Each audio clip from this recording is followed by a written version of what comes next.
ఒక పర్సన్ పోయి కంప్లైంట్ ఇచ్చినప్పుడు కేసు రిజిస్టర్ చేశారు. అట్లాగే ఒక ఎమ్మెల్యే పోయి కూడా కంప్లైంట్ ఇచ్చే అధికారం ఉంటుంది కదా పోలీస్ స్టేషన్లో.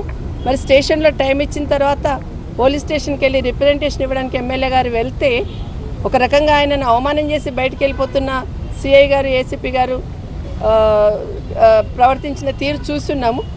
అయినా కూడా ఖచ్చితంగా ఈరోజు ఈ రాష్ట్రంలో పోలీస్ డిపార్ట్మెంట్ రెండు రకాలుగా లాని ఇంప్లిమెంట్ చేస్తుంది అనుకోవాలి. అంటే లా అండ్ ఆర్డర్ని ప్రతిపక్షాలకు ఒక రకంగా, రూలింగ్ పార్టీలు ఉన్న వాళ్ళకి ఒక రకంగా.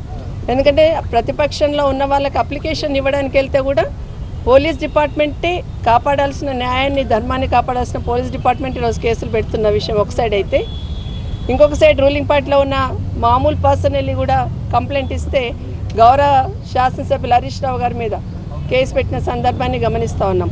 మరి నిన్నగాక మొన్న ఒక వారం 10 రోజుల కిందట గౌరవ ముఖ్యమంత్రి గారి పైన, వారి అన్నదమ్ముల పైన కూడా సూసైడ్ నోట్ రాసి సూసైడ్ చేసుకున్న సాయిరెడ్డి గారు సూసైడ్ చేసుకున్నారు కదా. మరి ఆ కేసు ఎందుకు పరిశీలించలేదని ఒకసారి గమనించాలని కోరుతా ఉన్నాను.